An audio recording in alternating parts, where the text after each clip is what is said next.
It looks like a bunch of people are joining now, Mhm. which is great.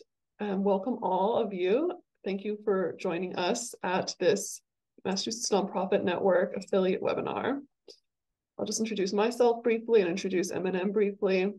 My name is Claire Ladd, and I'm the Programs and Services Manager at the Massachusetts Nonprofit Network. I realize I didn't update my name on Zoom, but I will. Mhm. So you all know who I am.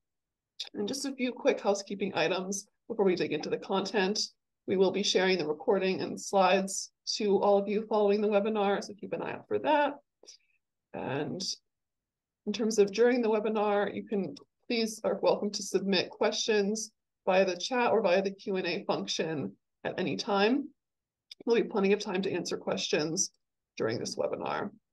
And if you have any sort of technical difficulties or anything like that that you need assistance with, just let us know in the chat as well. I will be monitoring everything.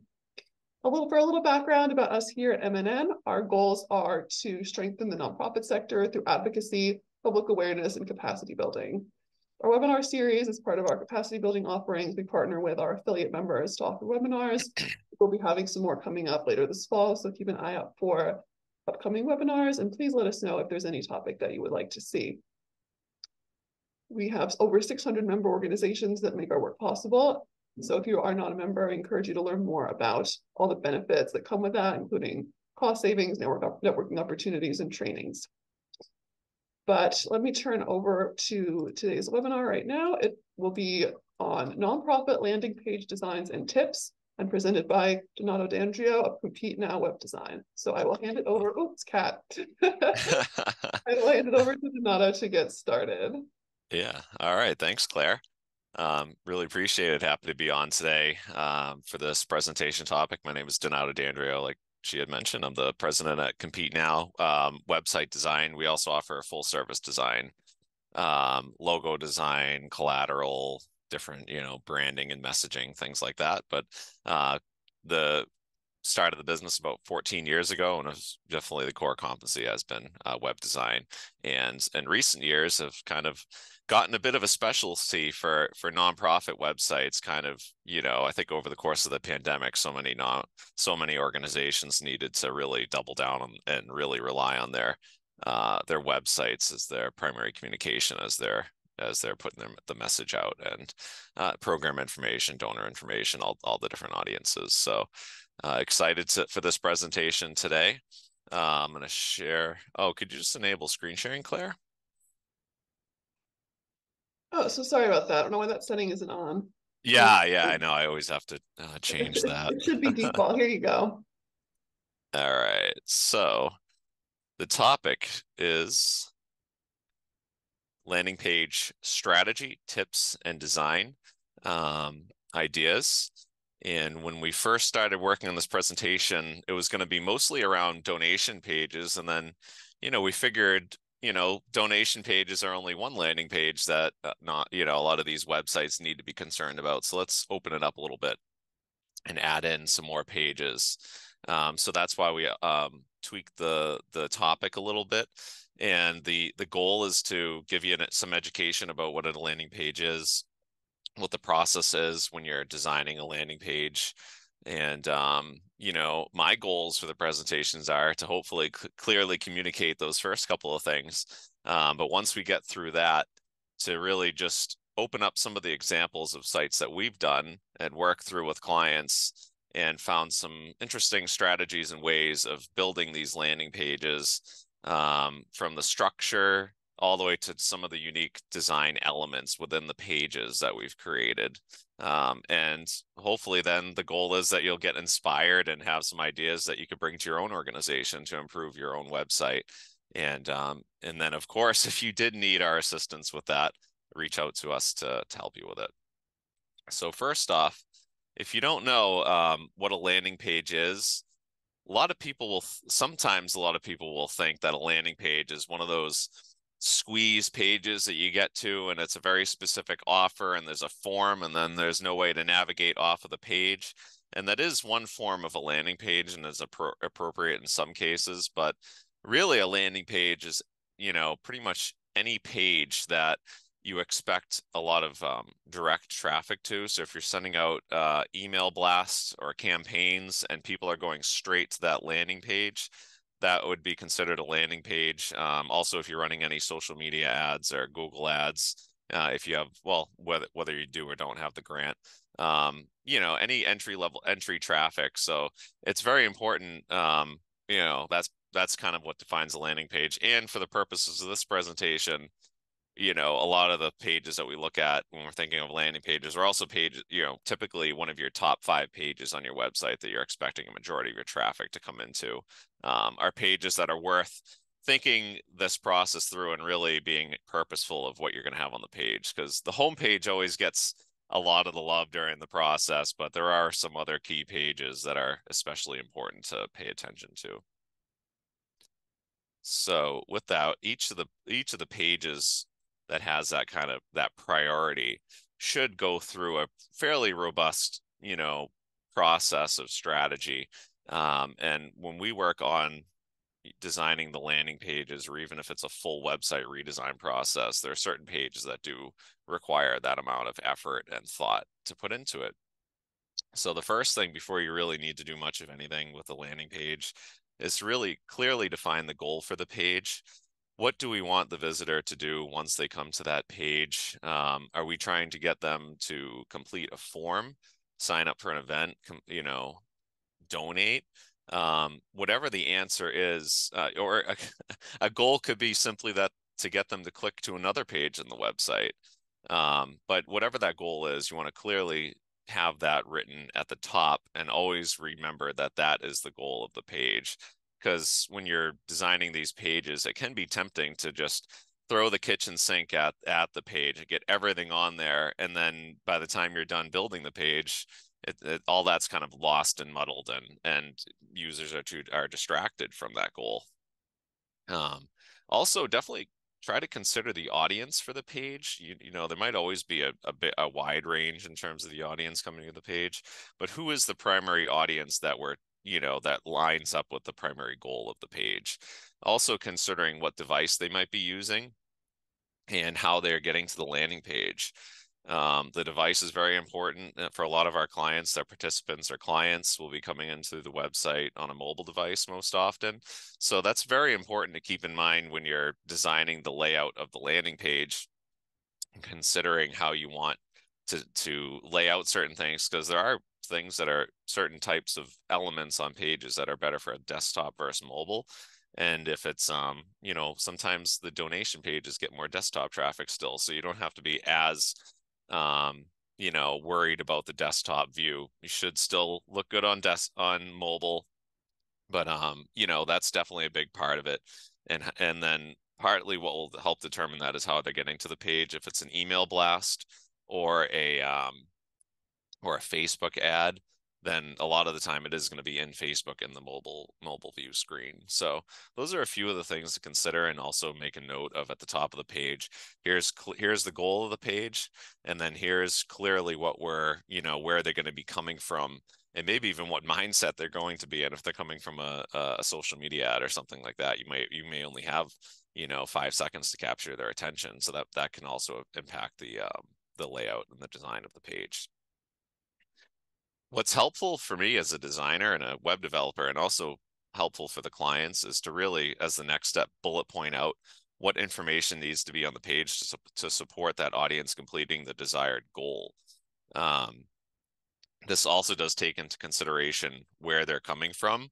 If it's somebody that is not very familiar with the organization, you're probably going to include more information on the page than you would if it was an email to all past donors or all past people who have attended an event, and you're just trying to get them quickly to a landing page to sign up for the event. You might not need as much information on the page, but depending on the goal and who the audience is and how they're getting there, you want to clearly bullet point out sections of information that you can see being on that page. And that's partly what we'll point out when we're showing some of the reference links and ideas and things like that. I see something I see the chat lighting up. I'll be disciplined and not opening that up, but it does remind me, please, any questions, Q&A, or, you know, pop it in the Q&A or the chat, because I do suspect this presentation will not take, you know, the full amount of time. So we should have plenty of time to go through those as needed.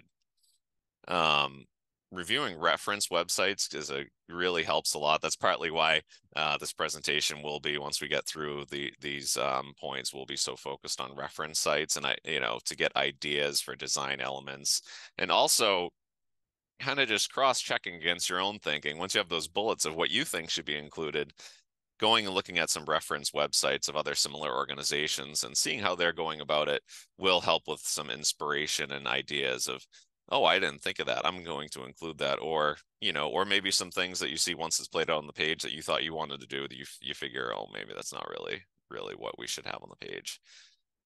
Once that's done, if you're working with a designer, like myself, they'll help you sketch out a rough layout, but it's perfectly fine for, I think, internally, once you have those bullets, to kind of, and looked at the reference websites, even on a piece of paper, just sketch out how would that content maybe play out on the page, and then write a draft of website copy to support that layout. So I do think, my process is definitely built more around planning for the page and planning for the content and writing the content, and ideally then designing the mock-ups. It is a little backwards, and I've heard a lot of complaints from either clients or copywriters where it's like, if they're getting the design and they have to constrain themselves to that design, it might not be enough room to say what needs to be said to support that goal. So, we always hear nowadays less is more, and that really is the case, but you don't want to be completely restricted by a layout or design. So might as well start with what you think you need to say on the page, and then sketch it, mock it up, and then reduce from there to get it down. So that's definitely a good process to ensure that you get everything onto the page that is needed to support that goal. All right. So now that we kind of talked a little bit about how I'm defining a landing page, what it is, and the things to consider, and now you're ready to, okay, what pages do we need to do this for, and what do we need to prioritize? Typically, there's the donation page, the get involved page, the major events page, and the program pages. All very unique pages. A lot of organizations have pretty unique needs across these pages, which always makes it an interesting, fun part of the website to build. So we'll start with the donation page. And from what I've seen on some other sites, there's a couple different routes to go. There are some that will make it a more expansive donation page, and some that will kind of lean more towards the simplistic. So I'd like to show those two different styles, because I definitely see them becoming fairly prominent, one or the other, on a lot of sites. So I'll go through the expansive one first, and then as I do that, I'll try to point out some of the unique elements on the pages that are worth considering. So I'll do the 4 expansive ones first. And you can see here, this is where it's almost like if you had a landing page for a donation, and it's somebody that might not know a whole lot about the organization, or they might go from the home page straight to the donate page. I think formerly, when first took the site over, this donate page didn't exist, and it was just going straight to a PayPal donate page. But now there's a little bit more of a message built into it that you have at the top, the opening statement.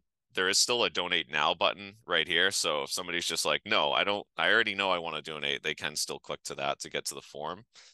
You have a spot for a video. And then this was kind of an interesting element here, where it has, if the donors aren't so familiar with exactly what the services that are offered are, there's kind of a way that these are linked on here so they can learn more about those services. There's also a spot for some data on the right here by the numbers. So it's kind of like, here are the numbers that are, kind of all supporting and falling, in line with the services being offered. And then this was an interesting one where you can kind of see where there's different amounts. And as you hover on it, it also tells the donor, what kind of impact that particular amount might have on one of the participants, and then a custom. So that was an interesting donation page, where it's a little bit more to it than just the, the form. And then there's a lot more down the page. This was another one where you have more of a landing page with a personal giving, and you have the photo on the right, text on the left, and then it kind of gets into the donation form.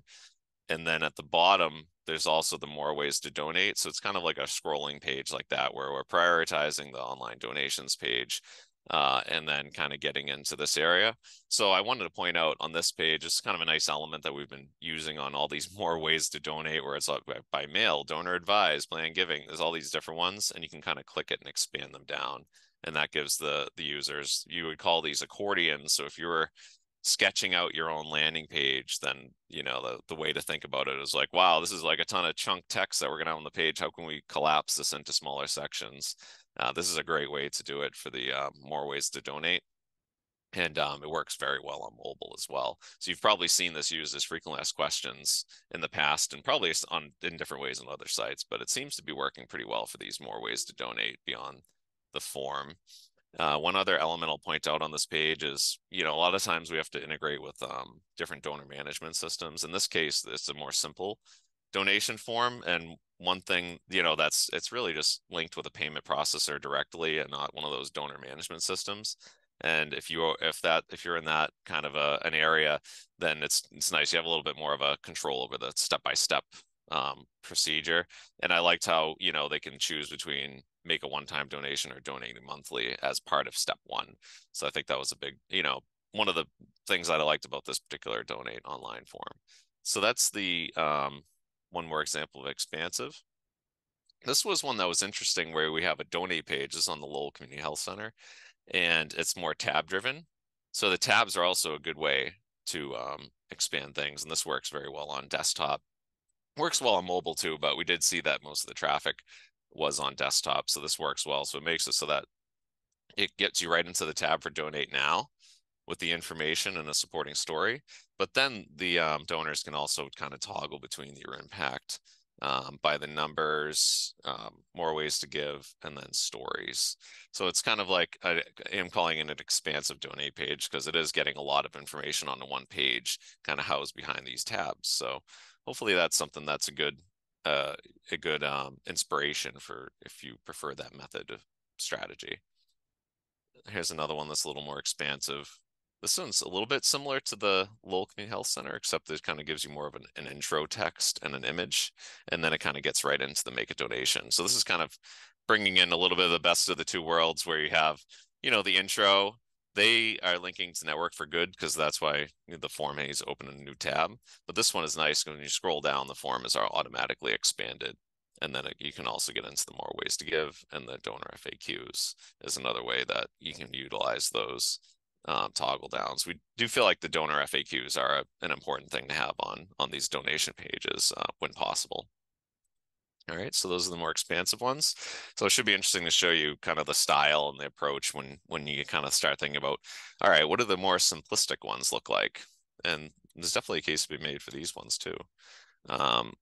Here's one for Plummer Youth Promise. You can kind of see as you go down the page, this one kind of just gets right to the point, right into the form with a bit of text here, and then some more supporting information on the right with the data, key information with the here, and then a quote. So, but compared to the other two, definitely a lot more simplistic with a photo on the top. And then this is another one for Boston Healthcare for the Homeless program. And then as you scroll down, you can kind of see there's really just one photo on the right, intro text. And then the thing we did add at the bottom of this one was, if they did scroll to the bottom, because this is the page they'll get to if they simply click donate in the top, there is a more ways to give call to action at the bottom. So that's something that you can, as a preference thing, and you can look through analytics. We wouldn't necessarily want to take people away from the page, but the thought is, if they do scroll to the bottom and they haven't donated yet, then they might be interested in more ways to give. So just a little bit, just an idea of a thought on that. And then while we're on that, you can see that this is a Bloomerang donation form integrated, and this is Blackbaud. So that's just more so for your information. If you have one of those two systems and you think it could be integrated into the website in a more seamless way, the way we did it on these sites, just so you know, that's a possibility. There's another nonprofit we worked with that didn't even realize you can embed Blackbaud forms onto the website. All right, so those are a couple examples for the donation pages. Some of the key things that we highlighted were having statistics and data on the page, choosing a route where you're going to have more of an expansive donate page or a simplistic that's really driven towards the simplistic, really focused on that online giving form, with the thought that the person is most likely just going to that page to donate and they don't need to learn more or sell on it. So it really depends on how you're anticipating people getting to your donate page, whether you go the expansive route, which someone coming in cold will be able to learn about the organization while they're on that page and then make the decision to donate, or the simplistic where you're feeling pretty confident that they're coming to that page to complete that action and you don't want to, distract them. So the next page that I thought we should cover and talk a little bit about are the get involved pages. These are always some of the more complicated ones because tend to be so many different ways to get involved, and there's lots of ways to do the layouts of these pages. We have the simplistic route and the expansive route. I think both of these ways have been, ways that we've settled on being probably some of the best ways to go about it, just after doing so many of them and trial and error. So this one I thought came out really nice, this ways to give page. Same thing, basically the get involved and ways to give page are the same on this site. So it's a little bit of intro text and then utilizing those accordions like we did on the other site sample. Those work really well to collapse information. And then there are supporting pages as well under get involved on the left here that kind of links into some of those other pages. So it's nice how it just tightly houses all of the ways to give and get involved information into one page. And this one did it very similarly here, where you have the get involved supporting pages on the left and a nice little blue box, and then the information here. One thing that was good about this one was that even though it's a little redundant, the information here is also here. So it's kind of really making it so that people can't miss the various ways to get involved and give. And then it also even has a nice little extra orange call out for donating online. So these are really good pages as well, so that if you're sending out an email blast and you're trying to get someone to get involved in whatever way that they can, depending on their means, that's a good way. And get involved has been a good name for it, so that people know that it doesn't always have to be monetary. It can be other ways to get involved through volunteering or maybe donating items in some cases. So there's all different ways to do that. So it's a very inviting title, and these make for good landing pages to really make it clear all the different ways to get involved. So those are the get involved page style ideas that I wanted to cover. Another big thing that comes up with the sites that we work on are the major event pages. So these are events on the site that they aren't just random one-offs in your calendar. They're more so events that need to stay on the website year round. So it's kind of like for maybe 8 months out of the year, they're a past event that needs to still be there. And then for 4 months or so, 2 or 3 or 4 months of the year, they're an upcoming event that's advertised and traffic is driven to it. So when you're designing that, we want to think through the content management of the website and how can we build it to be flexible so that when an event is active, it's ready to go and it's going to help generate signups. And when it is not active, how can it make for a very impressive past event that will get people excited about coming back to that event in the future? We've actually been, I think one of these examples has it, but just in case it doesn't, on those past events, it's a great idea to put a sign up for your newsletter form on those past event pages. So you could say something like, this event happened on this date. If you'd like to be notified about this and other events, please sign up here. And if you happen to have an email list that's only for event notifications, you can include a form that adds them to that list. Otherwise, just have them sign up for the general newsletter so that they'll be notified when the announcements are coming out about that event. But also just with those templates covering key elements. So the key elements on a lot of the major event pages are usually general description, kind of like an image or cover photo that goes with that event, typically a sponsors area, and then also a gallery, because the gallery is always useful to show events from the previous year, just so that people like to see that and understand what type of event it is. And if it's a dinner or something like that, usually you like to see, how formal it is. So to give an idea, I'll show these two for Boston Healthcare for the Homeless program. Let's see, this one is a upcoming event. So you can kind of see on this template, it's pretty flexible. We have the image to the right here, highlighting the upcoming fall soiree. and then it has the location information. So this is definitely, on this site in particular, I thought a lot of the times people want to come to it and they're just looking for the register button or the sponsor button, or they just need the date or the time, the location. So this one, this sample in particular, I thought was worth sharing today because it just gives a very quick summary of when it is and the date and where.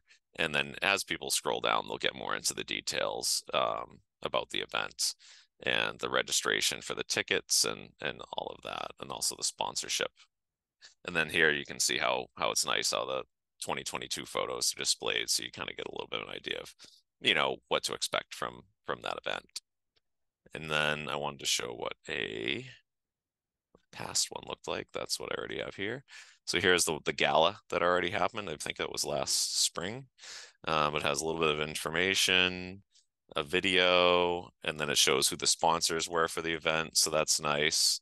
That sponsors fee can also be left. So if you want to have last year's sponsor show and just add another one for this year's sponsors, you could do that. Otherwise, this is a nice flexible template that makes it so you can show the current sponsors, and then you have the photo gallery with some, you know, I like how they did these captions kind of showing what's on here. And then you can also click and expand and look through them. So that's that. And then we had a pretty similar layout for Charles River. This is an upcoming one that's coming up in September. Actually, that's probably this week or something. But it has the sponsors feed like we talked about before. This was one way we went about. We put the primary sponsors in the beginning. So that's one thing, that if you have some sponsors that have different levels of sponsor, you could, you know, I don't think the Boston Health with Homeless, but you can also do things like with Borders. There's all different ways. That's all part of your planning process if you have different tiers of sponsors. And then we have the photo gallery and so on. All right, so that was one landing page I felt like is a little tricky for nonprofits to manage the major events compared to just the day-to-day events. And this template has worked really well. And maybe it'll show you too. This isn't really a landing page related thing, but navigation wise, you can even call them major events in the menu. So you have your events calendar, but then in your regular calendar, they'll always be available under the major events tab. So just a little tip on that as well. All right, coming down.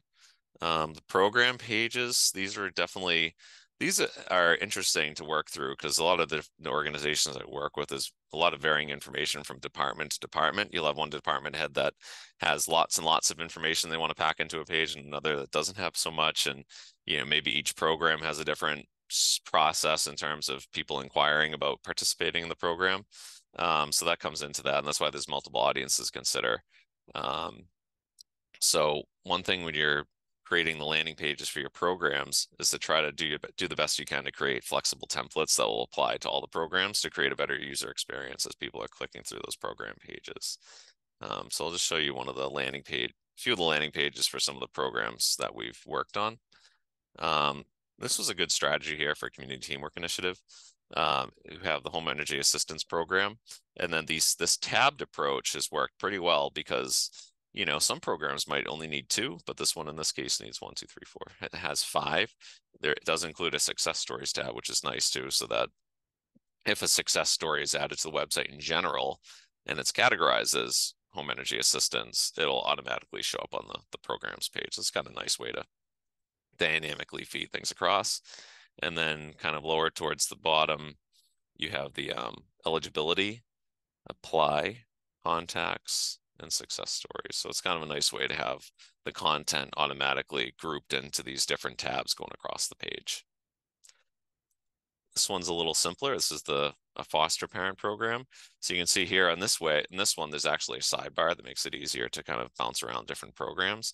And this one, on this site, it was probably more likely that there would either be foster parents or donors and supporters come into the website versus the actual participants. So that's why having a sidebar like this, where that group audience is more likely to want to click through all the programs easily on the left, Whereas this one is, somebody that needs home energy assistance, they're not as concerned about a lot of the other services that community teamwork offers. So that's just an example of when you're designing the page and you're trying to make it easier for users to bounce around to different pages on the website, these sidebars can work really, really well. And you can see here a little functionality tip is on the left side, you can see that box kind of follows you down the page. So no matter where you are on the page, it's easy to kind of go back and click through different pages on the left side there. All right, so elements within the page. This was a page that was going to have a lot of content, so you can kind of see how we broke it up with different colors. There's a little border coloring around the photo itself, which looks really nice. You have a quote with a background, eligibility, another background color, kind of a call out to become a foster parent. This section here with these alternating colors was really meant to match kind of their annual report style, and then so on down the page. And then this is a really nice element to have, and you kind of saw it on some of the other samples I was showing, but just having any kind of dynamic news and stories feeding into the pages based on category. So all these are categorized as foster parent programs. So that's why these news stories are showing here. And then people can read more about them or go to the main blog. This was another one. I wanted to call out this one because this has a lot of information within the page, but it's kind of sectioned off nicely. This is for the immigrations for civic legal aid. And when you come down to the bottom, it's kind of like supporting information. So you have success stories, self-help resources that are categorized as immigration. So there's people that might not qualify for free legal help from Metro West. So the idea is that we'll have the self-help so that people can also get their own documents. And then the FAQs. So the FAQs have been very helpful when we look at different stats. You can really see that gets a lot of use and so on. So now that we looked at some of the main key pages, it's time to really think about optimizing. Landing pages are really never done. You're trying to get the first version of a landing page up and running, and then after that make a plan for reviewing the analytics on an ongoing basis. Some of the main ways to do that are with Google Analytics. You can track events, conversions, conversion rate. So if you have a conversion set for completing donations, then you can actually get a percentage of if 100 people go to the donation page and 5 donate, you're at like a 5% conversion rate. So then you start playing around with tweaking things on the landing page to make it more impactful so that you can, only a few percentage points could really make a big difference at the end of the year, month to month. And depending on how much traffic your site gets, that's how you can kind of decide, is this a monthly thing? Is this a quarterly thing? Is this every 6 months? Because if the page is only getting 20 visits a month or however many visits, you kind of want to let some more data accumulate before you make decisions and changes on the pages a lot of the time, aside from just looking at the page and making sure the information is actually up to date. You can also track time on the page. So if people are spending a lot of time on the page, that can indicate that they're really engaged with the content. If it's a really short page, you wouldn't expect too much, but keeping an eye on the time on the page. If everyone's going to the page and leaving after 5 seconds, then you kind of know that there's something, some kind of disconnect with the traffic that's coming to that page. That's especially important if you're running advertising campaigns and you're not getting the results you want. Try to get a feel for, well, is it the page? Is it the traffic source itself bringing in unqualified traffic? So that's definitely a big part of that. Heat maps work really well when you're analyzing your landing pages. I do have a screenshot of one so I can show it, but it really shows you like what people are hovering on, what they're clicking on, what they're interacting with, how far down the page they're scrolling. So if you have one of the landing pages that has a lot of elements on it and you're finding that people are only scrolling halfway down, then you kind of know that you need to move some of the more important information maybe more towards the top, or you need to rethink how engaging the page is and if we do want them to keep scrolling and really processing all the information, how can we add more cues on the page to get them to keep doing that? User polls have been really helpful. I wouldn't put a user poll on a donate page, but on other areas of the website, it helps a lot, especially the program pages. So those are little surveys that pop up after a certain amount of time on the website or a certain amount of click-throughs. Like you can target either one, but it will ask them, what's your overall satisfaction with the website? Are you having trouble finding anything? If there's one thing that we can change about our site, what would it be? And you can get some great user feedback for the site that can then turn around and give you some ideas for improvements on your landing page and the designs on your website. I just wanted to show this. This is just a heat map example. So this is one, I just took this off of we use Lucky Orange for heat maps, and this is just one of their examples. So this isn't a real client or anything like that, but it kind of shows you that, where people are clicking the most often and where they're hovering. And, it definitely is really useful. You can analyze that on your website, and that tool is luckyorange.com. It's very inexpensive. There's other tools as well for heat maps. All right, so that was the main thing. I tried to go through the samples quickly and highlight the main key points, and hopefully you all got some inspiration and ideas for improvement. And also big emphasis on the beginning of the planning and then the tracking after it's done. So that was that. So we have plenty of time for Q&A if there is any. So I'll take a quick look at here. All right, one person asked if you'll receive the slides, so definitely we'll send the slides out as well as the recording. It's definitely more context in the recording than the slides themselves, so I think both will be helpful.